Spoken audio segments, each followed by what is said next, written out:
పచ్చిమిర్చి కలిపి వేసాను. 1 టేబుల్ స్పూన్ సాల్ట్ వేసి బాగా కలిపాను. అల్లం బెల్లంని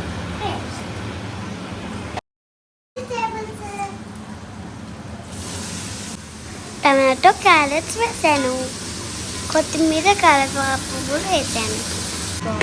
వెజిటేబుల్స్ కలిసేలాగా తిప్పాలి. మూత పెట్టి మగ్గనివ్వాలి.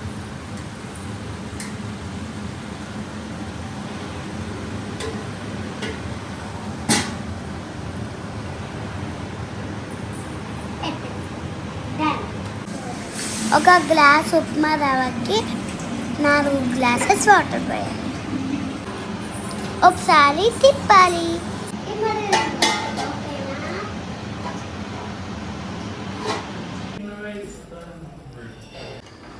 నీళ్ళు బాగా మసలాక ఉప్మా రవ్వ వేసాను.